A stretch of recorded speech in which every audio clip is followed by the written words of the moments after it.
Hi, I'm Mike Mulligan, and I'm a whistleblower, and I live a few miles from Vermont Yankee, and I worked in the industry at Vermont Yankee for 13 years. I was on fast attack submarine.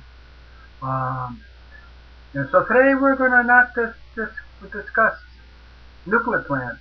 I like to talk about natural gas, the competition between natural gas and nuclear plants.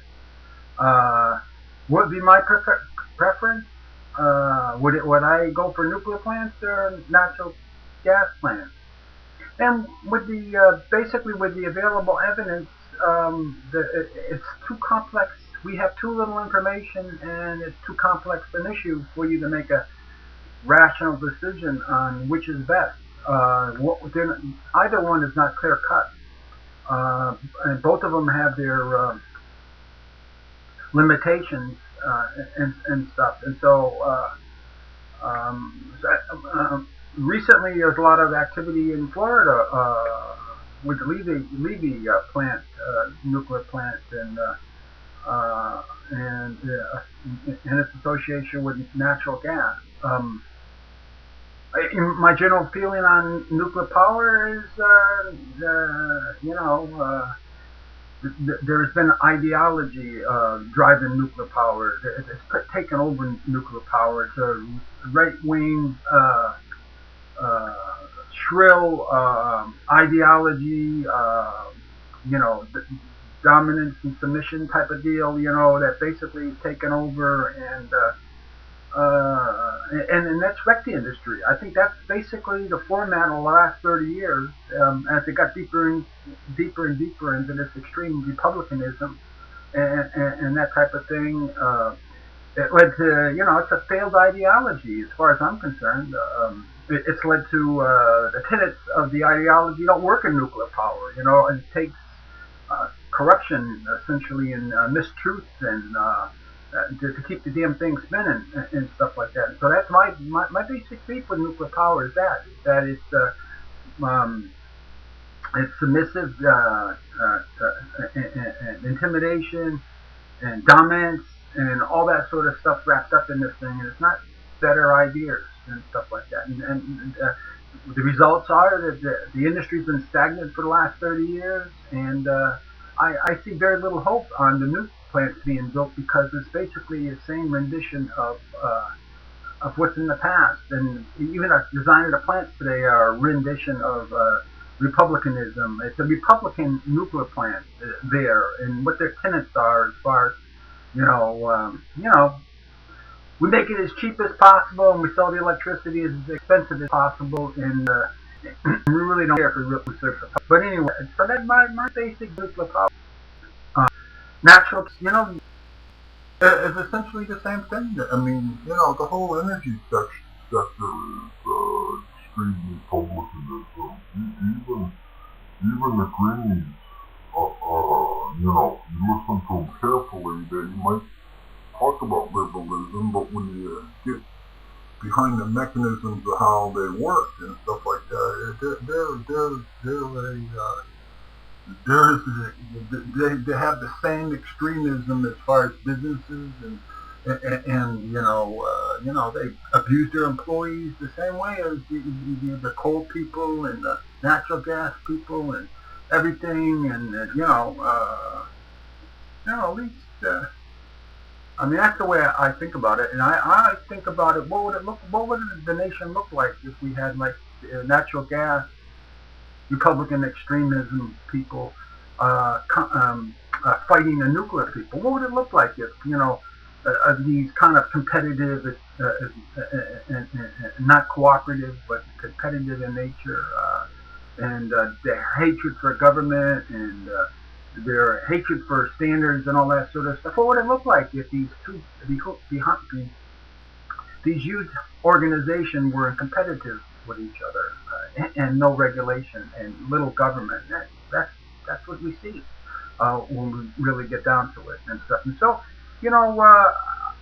we talked about this winter in New England, and we've seen extraordinary We've seen a couple of pretty big grid crises during storms. The example is Pilgrim has been running around with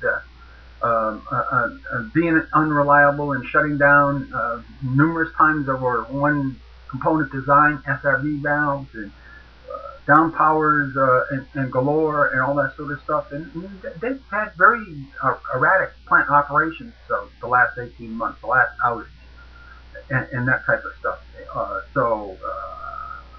You make a case that energy is increasingly becoming erratic with their nuclear plants and stuff. And so, along with that is we had a natural gas crisis. We've been shifting from fossil and we really haven't been shifting in New England. We're always, the last 20 years, 30 years, 95% of our new capacity has always been natural gas. So it's not like we've been really shifting. I don't know. I wouldn't call it shifting. And 20 years ago, the deal was natural gas in New England has always been a price leader. They essentially dictated the price of electricity in New England. They had a very small proportion of the capacity of producing electricity relatively 20 years ago, but that electricity they provided was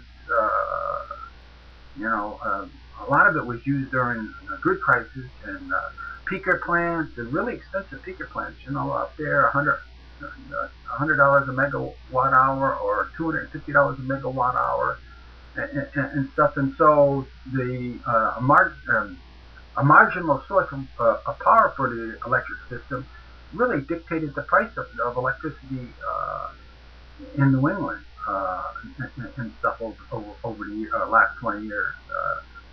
And natural gas, we had a lot of crises with natural gas, and bubble years of our 2000 to 2007, we had an assortment of electric price increases because we didn't have sufficient amount of gas and stuff like that. And so we didn't have enough power pipelines, and the whole deal with the peaker plants and this expensive gas-powered plants, it's a peaker, you name it, the waste loads like that. The whole strategy is really a peaker plant, and that's even when there's the summer peaks and stuff like that. That sets the price for the whole year. You might bring on a peaker plant and stuff, and that might be used only for, a few days a year and stuff like that. But as the grid load increased, you would depend upon expensive plants more and more, and that justified a rise in electric prices to the rest of the 80% of the other source plants, or everybody rides the highest price. Everybody, the highest price sets the cost for all the rest of the plants down below them and stuff like that. And so, if you look at natural gas over the history, over the last 20 or 30 years, it's a stinking rotten source of electricity. It's a corrupt organization, basically. This more this republicanism. I hate government. Don't regulate me, and I don't care if I am. I don't care if the general use of natural gas is shifting from heating and industry to supporting electricity broadly and stuff like that. We don't care about that. We always want to be primitively regulated and all that sort of stuff. And we don't want to be treated like the regular gas utility with a lot of, there's a reserve capacity. Well, where's the reserve capacity on natural gas as far as the capabilities to to make sure you have that excess pipeline capacity in case there's an emergency? Well, how come they're not playing the same kind of role as our grid system is to our pipeline system and such? And you see over these years,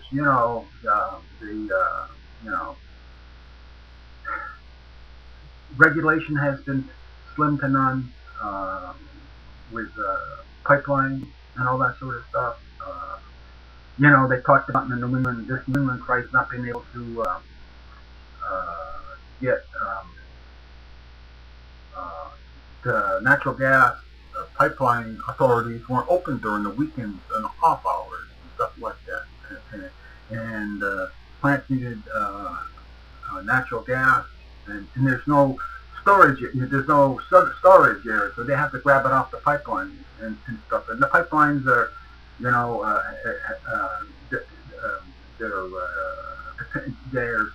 they're rented, the capacity and stuff like that, and so you can't shift around because there's contracts involved. The players on the pipeline side of it, the natural gas, are fragmented and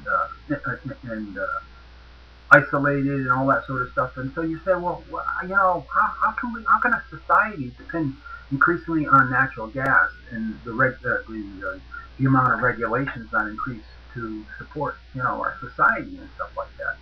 And with Enron and the California tobacco, we're there as far as New England being similar conditions as the California energy crisis in the early 2000s and stuff here. I just, it's the limitations. You ought to think about those limitations and stuff. Nuclear power might be more expensive and that type of thing, but the corruption on the natural gas side of it, and the essence of hating the government regulations, and the essence of spending a lot of money so that the politicians are afraid of doing what is necessary for society. The natural gas players, the pipeline guys, and whoever kind of puts their thumb on FERC and stuff. It essentially makes the whole pipeline system, transmission system, unreliable and brittle and stuff. And exactly that sense of, well, it's going to be dependent more on supporting our transmission system than there has to be excess capacity of pipelines, and there has to be storage areas and for natural gas, and probably that storage stuff is prohibitive and the like and stuff. And so that's the nature of what was going on in New England here. We had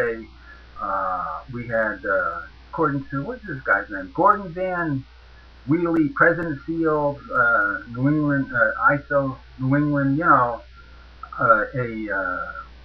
grid oversight authority, private grid oversight authority with not much horsepower. And so they all sit in a powerless position, They're always the reactive with this, They have interest. The ISO people, aren't out there. Just an independent authority with enormous powers to that make sure that our society needs are met with electricity. These guys are, kind of weak and powerless, and they're always worried about keeping their jobs and stuff like that. And so, if there's a transition with natural gas going on, you're not hearing these guys screaming at the thing for months on years and have the power and the influence to be in our media and to be hounding us and the politicians day after day in order to kind of highlight what's been happening with natural gas for the last couple of years, and anticipate the future and all that sort of stuff, and to prepare and anticipate a shortage of that of natural gas type of thing, and to make sure that they get FERC involved as far as building pipelines and supporting the greater society's needs of using more natural gas to support electric generation and all that sort of stuff. The idea that the natural gas market is fragmentary and only works 8 hours a day and not during weekends and stuff like that. How could we ever put ourselves in that position? How come these guys years ago, we're paying these guys big bucks and stuff? How come they weren't anticipating this, and how come it wasn't in our media? And like I say, these guys, they have a lot of interest. They don't want to rile up the natural gas folks and stuff, because those guys will bang on the politicians and the electric people. The ISO will feel it and stuff, and the same thing with on their own electric grid system oversight. They don't want to rile up the politicians, or somebody's always trying to get elected and all that sort of stuff. And so there's a sensitivity of wanting to hide problems and giving the impression that everything's all right, and then all of a sudden you head into the 2013 winter, a mild winter, and we're on the edge of people being electricity being shut off because they don't have enough. We got so dependent on the natural gas producers. You got a unreliable plant like Pilgrim out there that can't stay at that power, or can't put out 100% of power and all that sort of stuff. All of a sudden playing a dominant role in the heart of these crises. The plant trips off the line and prices scream up, and a storm blows in and it trips off the Pilgrim plant. A lot of hosts of reasons for that and stuff. And all of a sudden we're in a crisis we haven't seen in many years. Except for electricity and pretty short and stuff like that. So talks about March 2013 after most.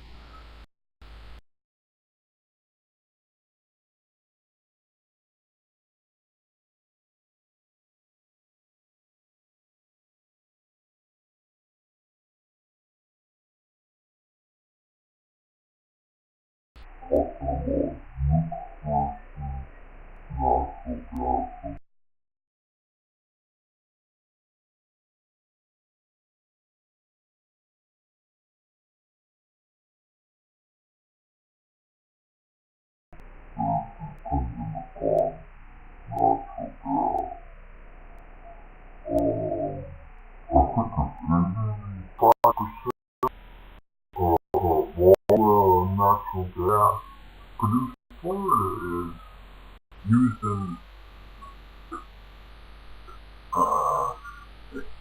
is used in electricity production and stuff. So, whatever this means, wholesale prices are given by natural gas generation, but wholesale electricity markets do not provide adequate incentives for generators to provide electrical energy when called upon by the ISO. So they want their solution is to give more money to the natural gas folks, so that the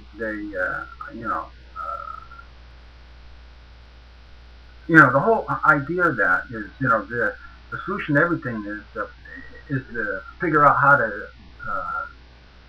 maximize the price of electricity and stuff. And a lot of this stuff is these guys are all fixated on creating an excuse to boost our prices of electricity, whether it's justified or not, and normally being manipulative about it. and stuff, and not thinking what the greater needs of society is as far as having cheap and reliable electricity, energy, and stuff. So I don't think it's incentives. Incentives is not going to make you. It's just going to make people rich. It's regulations. These are the things we need. These are the things you're not doing business in New England unless you have you have a adequate reserve in your pipeline capacity and stuff like that. And if you can't do it, we'll build a we'll create our own pipeline. We'll create our own pipeline, and if be by eminent domain making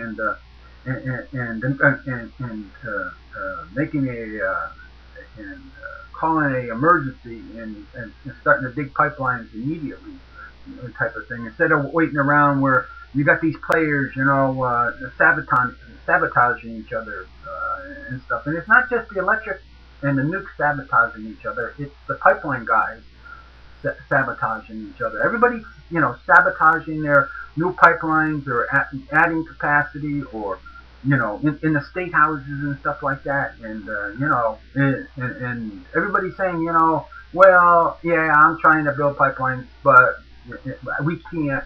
And the object of it is to create price spikes in electricity or gas for no productive reason.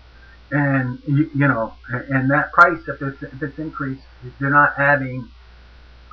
It's going into people's pockets and not building new pipelines and stuff, or regulations.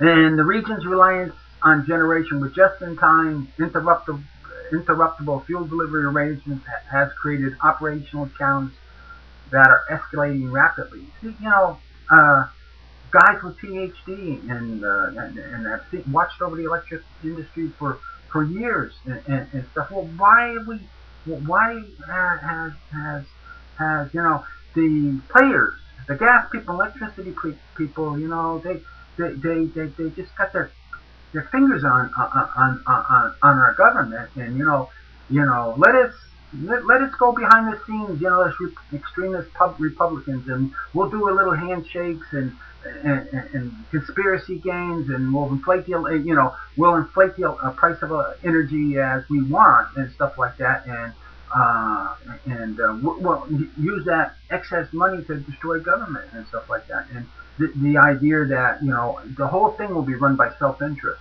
and not by the sense of as an example as it should be, independent government employees with a lot of power that serves the community's interests and stuff. And so we've shifted to this kind of backdoor deals business with natural gas, and the whole deal is in this sense of the natural gas folks sabotaging the nuke guys, and the nuke guys sabotaging the natural gas guys, and and the whole gist of that. Everybody's out there, as I've talked about in the past. We're all basically, this is what our consumerism has and retailism has brought us. We're all at war with each other to go to Walmart. We're all competing against each other, and it's not only companies and stuff competing against each other. It's individuals. At least half our lives, sitting there and essentially structuring our lives to destructively compete against the guy next to us. And I think that's a big problem, and stuff. And so they talk about the crisis and shifting to natural gas for electric distribution, for electric generation and stuff like that. Like I said, the last 30 years, 95% of our new. This is nothing new. 95% of our new electricity production has been associated with natural gas. In the early years, most of it was peaker plants and stuff, and nowadays, I guess it's they've become more efficient. Some designs and stuff like that.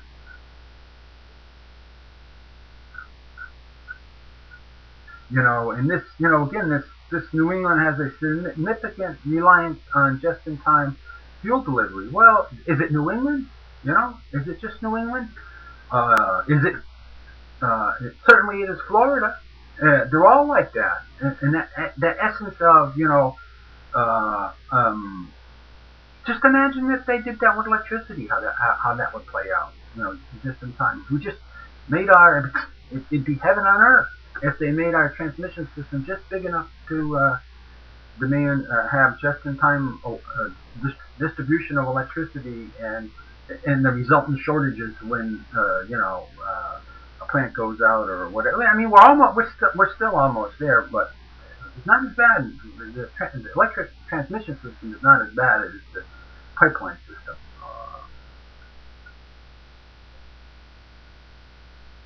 So just in time. That's the kind of the thing that Republicans love. They love creating the opportunity of shortages and price spikes.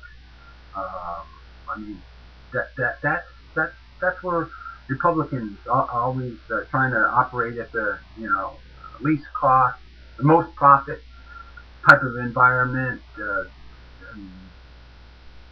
New nuclear plants that are bootstrapping, and they have very little control over the quality of the components going into the nuke plants. Just barely the nuclear plants and the contractors being too small to really enforce the adequate design and the contracting and all that sort of stuff. And so and there's tons of components going in there, and they don't like government, and they don't like oversight in general, and they arrogant um, uh, uh, risk takers are you know um, creating contracting of all these components, and stuff. And so it's a mess. It's a mess, and there's no wonder why a lot of new plants are having difficulties because it's a mess. They don't got the right philosophy behind it of what are those attributes that would make for a decent way to build a nuclear plant and stuff like that. So um, so it talks about the region realized nearly $7 billion reduction in wholesale electricity costs over the past 5 years. Well, we've seen very little of that $7 billion. And where did it all go to? I don't know. Did it go to a lot of in New Hampshire here a lot of big users of electricity have backed out of the grid, and they're going off. They're contracting um, by themselves and stuff. Maybe that's going to them. Maybe a lot of them benefits are going to them. Certainly, I don't know if the gas guys are making that kind of money, but $7 billion, and it sounds like that $7 billion should have been used to build pipelines and stuff. And the whole thing with pipelines, I don't know. Do you need two separate systems? You know, uh, um, you need a pipeline for the industrial and the heating, um, domestic heating types of situations. Stoves and house heating and all that sort of. So you need a pipeline for that, and then you need another pipeline for the use of utility related electric generation and stuff. It costs money to create reliability. Uh, I'm sorry, that's what it does. It in order to get reliable electricity to your house, it costs money and lots of money. And the same thing with natural gas. And again, you got these anti-regulatory people, anti-oversight. I am king. I know what's going on. I know how to maximize my profits and maximize the destruction of gas to your house and stuff like that. So I don't know. So then it talks about the crisis. The operational concerns. Talked about like 4 or 5 times price spiked 4 or 5 times higher, 300%, 100% higher during and it lasted not just for a couple of days.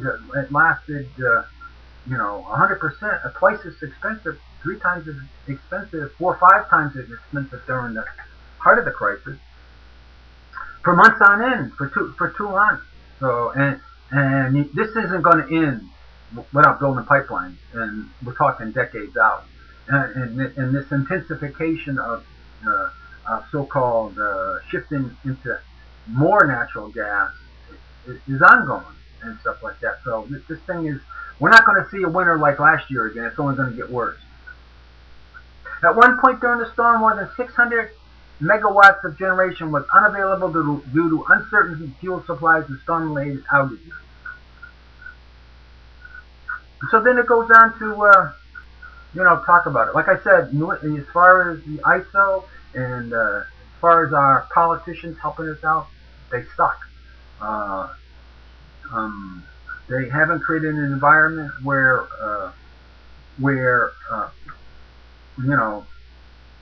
their activities create changes in the natural gas market, and the New England ISO. This ISO business is independent, and isolated from political considerations and all that sort of stuff. It's slow moving. It's even slower than government and stuff. And so it tends to hide information. It tends to be politically sensitive, right? As is the natural gas business. They're sensitive and they don't want to disclose any information. They don't want the politicians to get involved and stuff like that. And so here we sit. So that's that's the nature of the natural gas business. Is they tend to be work in the shadows and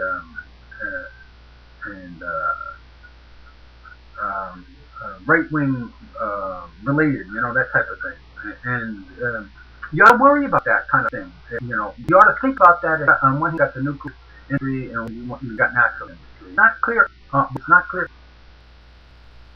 So let's go here.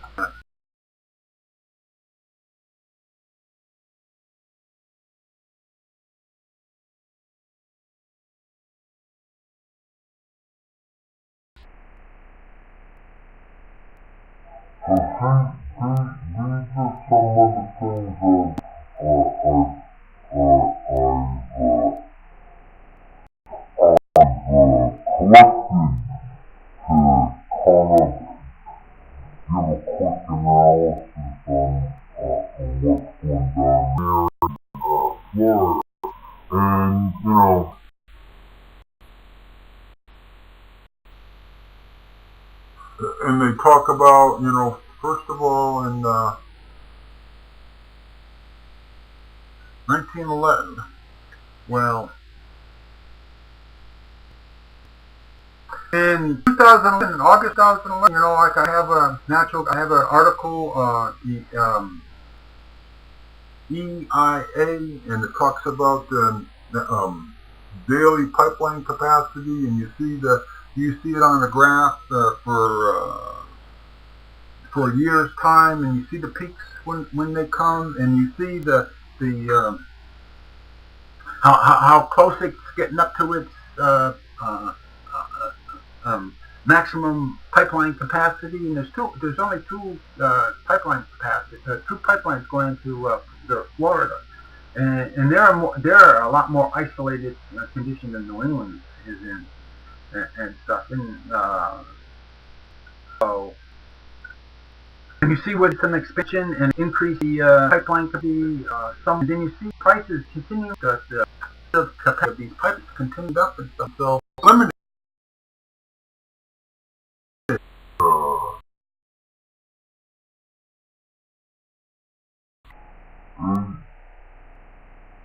Expansion projects in service in April 1, daily natural gas flows into Florida have exceeded the pre-standard capacity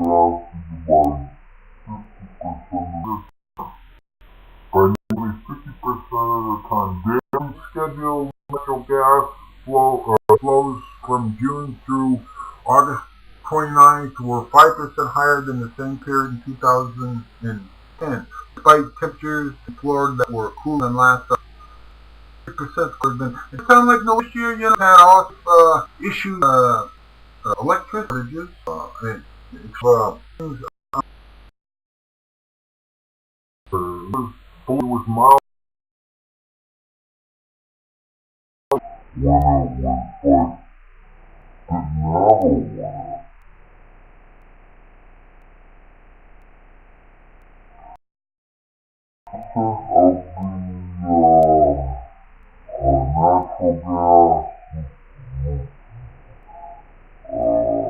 Consumed for electric generation.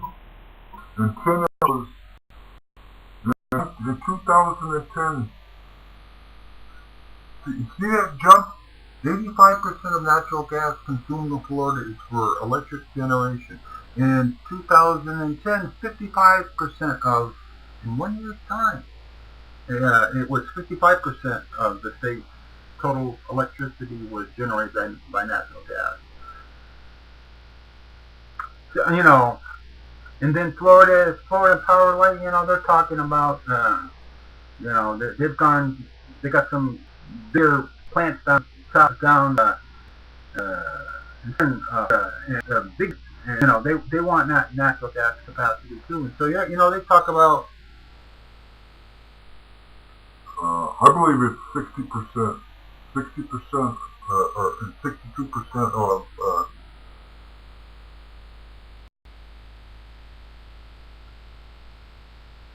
62% of the electricity is produced by natural gas in Florida and stuff, and with 2 pipelines, right? And then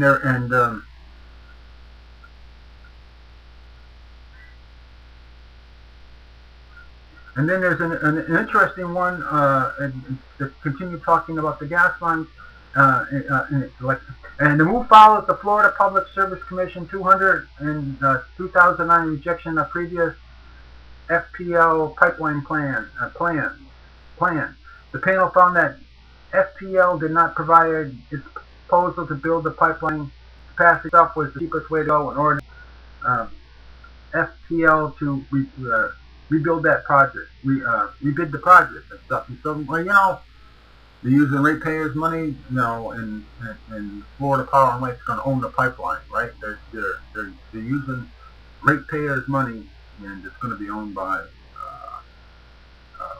Florida Power and Light, and that type of thing. And you don't really know. And it's the legislature, right? It's one of the. Didn't we have issues with they can't even count the votes in Florida? You think they're gonna? You think this is all going to be without politics as far as building natural gas pipelines? I mean, do you really think that the proposal was inadequate, or was there other forces involved, political forces involved there that wanted to sabotage that for a few more years, so that they could get closer and closer to that limit, and that would justify massive increases of natural gas costs to the consumers and stuff like that. So there's never we need a pipeline and we're going to build it type of thing, and move heaven and earth in order to do it. All these political forces behind the scenes, and that's what I'm talking about as far as the corruption. We can't see these forces going behind the scenes, and really the reasons why things are delayed or increased and all that sort of stuff. You can't see that type of stuff, and so it's untransparent. And when it's untransparent, it's not fair. And when things, the way things work out is that you usually screwing the average Joe, and people are a few people are putting a lot of money in their pockets. So this guy says Florida Power and Light says 60% of Florida's electricity is generated by natural gas. As with any utility infrastructure project, customers will pay the pipeline's construction costs, but not until it enters service in 2000 in 2017.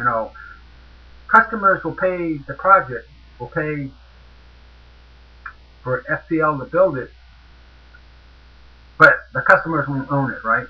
It will be operated to benefit the profits of FPL, and not the. They have to, right? If they have stocks, then the stock price, making money is the priority over that pipeline. Even though the little people bought it and stuff, not the greater good of society. So that's the issues I have with natural gas. I don't think it's a fair system. I don't think it's transparent. And you don't know what the costs are going to be in 5 or 10 years and stuff. And the vulnerability of natural gas is that people can throttle natural gas. They can create bottlenecks and stuff.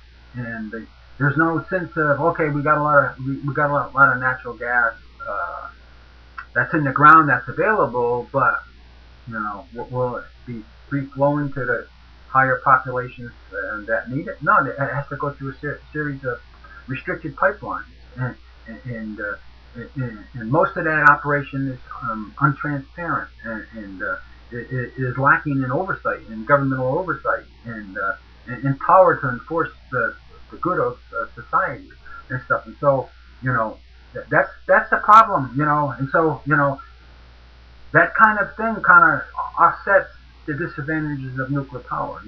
I don't like nuclear power because a lot of stuff, they're forced to do a lot of dishonest stuff in order to keep those plants operating and stuff. And that's my major problem with nuclear power. And I think in the same way, my major issue with natural gas is most of their stuff is untransparent, and like I said, there's gaps of knowledge of how the future will play out with natural gas. The way it's played out in the past is people behind the scenes have scammed and stole and restricted flow and created a lot of troubles in our society. As I said, natural gas is a naturally corrupt organization, an entity and stuff, and untrustworthy as far as the greater good and stuff like that. And to all of a sudden say to yourself, oh, we're going to get rid of all nuclear power and we're going to depend upon natural gas is crazy. It is utterly crazy. On the other hand, just to think that in the nuclear side of it, you got a host of aging nuclear plants. It's just as crazy to think you can keep them things up at the high capacity factors they're at, and throttling spending to these guys. It's crazy. And so, I frame it as our electricity system is an oligarchy. It's a group of isolated people mostly. Remember, like I said, the fractured market of natural gas in New England. A lot of little players and mom and pop operations, so-called, that only go to work Monday through Friday, 8 to 4 p.m., and no weekends and all that sort of stuff. I think the whole thing is like that. We shifted off government oversight and the power to serve society and stuff like that, and we've allowed these oligarchy type organizations, groups of companies and associations and special interests to weaken government, and there's no oversight in our electricity system. It's basically run by groups of people that basically only are worried about our collective good to a small degree, and that should worry you. I think we're in a worse condition as far as being a democratically operated electric system or gas system. One that that's a public service. Society needs these energy sources direly to survive, and certainly to power up our businesses and stuff like that. And to be so unregulated, and to all of the energy players having so much money to intimidate the government and these poor government employees and stuff like that. It's an oligarchy. We have our electric system is a Guatemala oligarchy, a group of rich insiders really having control over how we manage our electric system. And then you don't have the media. The media's got their own issues with making money and all that sort of stuff, and what makes the types of stories that people would want to read, and the whole thing. And so the sense that we as a nation have a transparency and understanding of how our electric system works, and our natural gas pipeline system works, is we've gone backwards in the last 40 years. We're back. We're flying really blind here and stuff like that. It's our own fault. There's guys manipulating behind the scenes, but there's a lot of lazy. There's many times more lazy Americans that doesn't know what it means to be a good American, or a lot of these media giants. All they want is make people happy and sell consumer products. They don't want to be good companies who realize the fourth estate is something that is a vital necessity, just like electricity and natural gas. And the essence of being independent and bringing to the surface our problems is missing, and stuff like that. And when you get down to this Florida business between who's better, natural gas or nuclear power, or the green electricity and all that sort of stuff, we really, we really only get a really narrow of what's going on here. And it should frighten you. That stuff is so important. And so then they talk there, then they get down there. There's an article on, what is that article? Leaving nuclear plant more costly than natural gas, And this is the Tampa Bay Tribune or something like that. And, it goes in and talks about it. Their choice is that nuclear power is natural gas is better than nuclear power.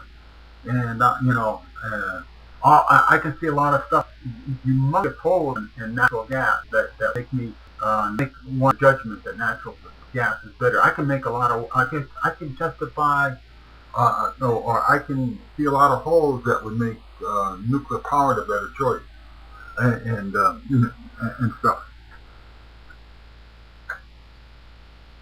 Natural gas will be cheaper by billions of dollars. $1 billion here, $1 billion there. Yeah, well, that's, I don't know, a lot of people, a lot of people in Florida, I don't necessarily know how much more cheaper or expensive it is on the individual level. Get the price we were talking about $1 trillion accidents when we had our economic troubles. We were pissing out trillions of dollars left and right. So, I'm not necessarily, I wouldn't be afraid of talking $1 trillion or $1 billion, because on the other side, there's a lot of people that can dilute $1 billion. You know what I'm saying? Cheaper over 60 years. Cheaper even over 60 years. Like I'm saying, knowledge holds. 5 years ago we couldn't imagine we'd have a natural gas fracking miracle and stuff. Right? 2 years ago we couldn't imagine that there would the response to that fracking miracle would be that everybody would get in there and start creating bottlenecks on the pipeline. They would be struggling like hell to create bottlenecks on the natural gas pipeline transmission system, and only working during daylight hours, or 8 to 4, and stuff, and creating a whole bunch of incentives to, to make sure that miracle doesn't come to the good people in New England or Florida.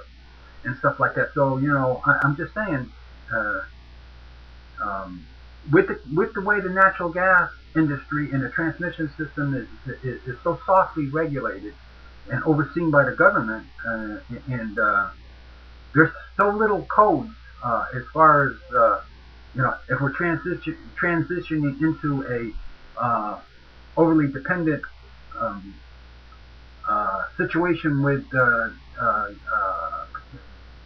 powering up the grid and stuff like that, then the natural gas pipelines have to be engineered differently to be more reliable and to be able to be able to predict loads in the future and build in the pipelines before the need is met and stuff like that. So it takes a lot. It will take a lot of effort, a lot of, in essence, a lot of governmental oversight and horsepower to make sure that these fractured pipeline companies, become more organized and and serve our greater ends instead of all being a gang of hoodlums and small hoodlums and everybody sabotaging each other and not thinking in a cohesive manner for our nation, especially with its developing responsibilities of supporting the grid system and stuff. And so, that's what I see with the big problem with the natural gas industry. It's not regulated appropriately. It's regulated softly. Um, it's regulated in such a manner it's dangerous, and we're just seeing the beginning of this in New England. And you right, 55% of the 55% of our electricity in New England is produced by natural gas, and 60% is. You see how close they are together, and 60% is is produced. 60% of all their electricity in California is produced by natural gas. They're not too far distant, and Florida has its vulnerabilities because there's only two pipelines. And they're trying to get a third in, but again, we don't know the nature of the dirty politics. If you can't count a vote, if you can't count all the votes in Florida, then how are you going to, are they going to um, see the importance of a new natural gas pipeline, and will they support that, or will dirty politicians sabotage the pipelines to keep the prices high? And if natural gas pipeline prices are high, then all the other energy sources are going to be higher also. So the electricity price will be higher, and also the domestic use of gas will be higher and stuff like that. So I'm just saying, there's a lot of people that gain tremendous advantage with creating bottlenecks and stuff. Not necessarily the pipeline guys, and that's the incentive to create bottlenecks and stuff. And so we really got to get our shit together as far as infrastructure. Um, to to use political and regulatory horsepower to build in our infrastructure before instead of lagging, instead of entering a region of shortages and price spikes for years on years, and then maybe build half the capacity we need. That kind of stuff is crazy. That we can't build in pipelines of sufficient excess capacity that'll last us.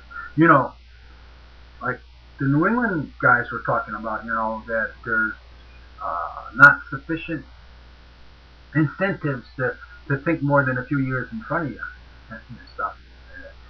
And where is the FERC and where is Obama sitting there saying, no, we got to think about 20 and 30 years ahead of us as far as like developing pipelines and transmission systems and all that sort of stuff. When are we going to get into that kind of mode of thinking like that, instead of thinking a year or a quarter, a financial quarter in front of us is our highest horizon and stuff. And so um, um, so there you go.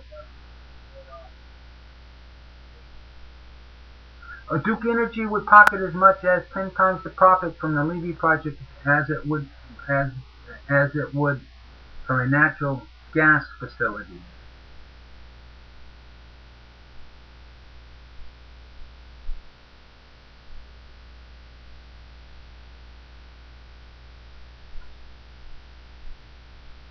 You know, that's probably why they build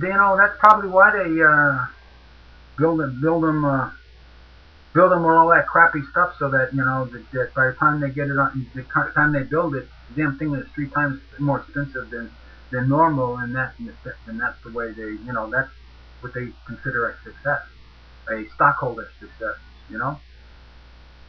So then it goes in, again, natural gas doesn't have a storage of energy like the nukes would of 18 months, or coal with 6 months to a year of fuel on site. So that's a vulnerability. That's a huge vulnerability in natural gas, that they don't have that on-site storage.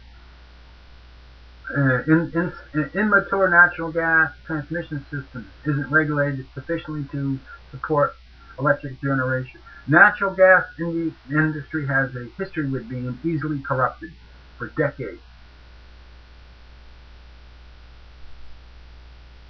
Again, total cost over, is it realistic to think that we can predict accurately what's going to happen in 50 years?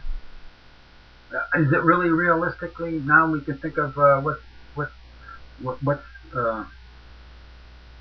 going to happen in 10 years and stuff? And so, as far as what's more expensive, will a nuke plant or a natural gas plant be more expensive? I don't think the Tampa Tribune thought about how much this corruption is going to cost natural gas. How much is that going to inflate the cost of electricity and stuff like that? I think they grossly underestimated that. And there's a high likelihood that it'll be twice as expensive natural gas than nuclear power as the decades wind away and stuff. I don't think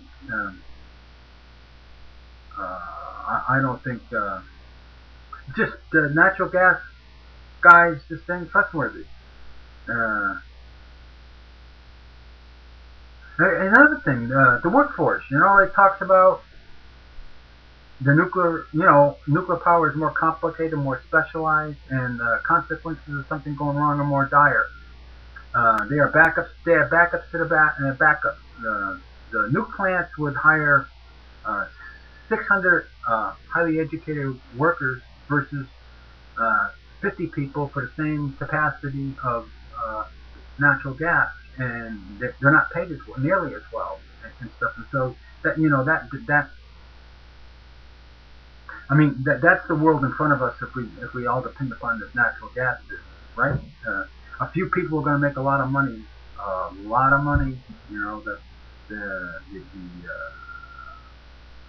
The idea people, whatever you want to call them, the traders of this world, and stuff like that, and they're the guys that are going to make the lion's share of this money, and it's not going to create a society of everybody being highly educated, a need for everybody being highly educated, and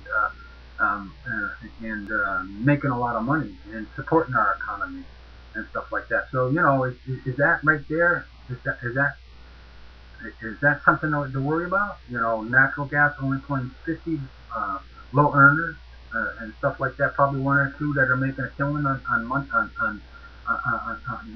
income and stuff like that. So, and don't we value an endeavor that forces the education of many people? Like nuclear power.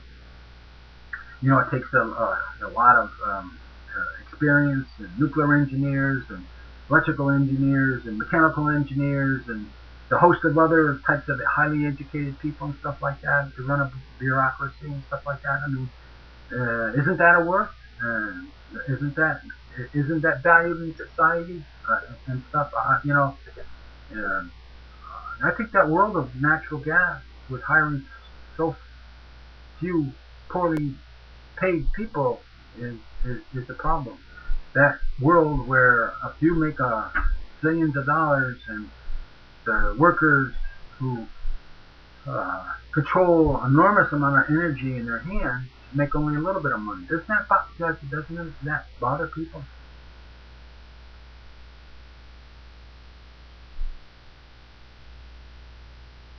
Well, $5 per thousand cubic foot over 30 years with a natural gas facility. Again, depends how much corruption and little government oversight's going on. It depends. They don't think it's going to go over $5 per thousand cubic foot. They don't think that that the design of the pipeline has to be more different than it has been in the past, and the capacity of these pipelines have to increase if they're supporting electric plants and stuff like that. It doesn't ring true to me. So that's my take on the natural gas. It's an interesting article about the issues. Again, I have zero hope that a nuke plant will be built in Florida because the driver ideology of the nuclear industry and the nuclear construction industry is too dysfunctional. They'll shoot themselves in the foot over and over again, and to the point where they'll have to abandon it when it's half finished. So I am totally confident that that's going to happen, and you'll never have a conflict between building new nukes in Florida. And especially Republican land, right? When most of that area is dominated by conservative right-winger teabaggers, right up there next to being terrorists and government haters and stuff like that, and they despise federal standards and a host of codes and rules and all that. But the whole thing is, they gotta more or less invent everything by themselves, right, over and over again and stuff. You think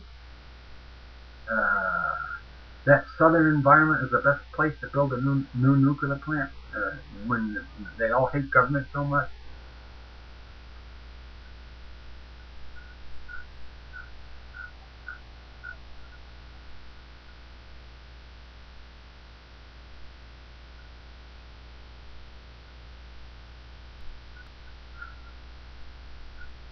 So that's my condition. That's my take. Like I said, most of our electricity is operated from with a oligarchy. There's a group of people that control the flows of electricity and natural gas, and the whole system is undemocratic and unworthy of a great nation. And the condition of the system shows that what I'm saying is true. Thank you, Mike Mulligan.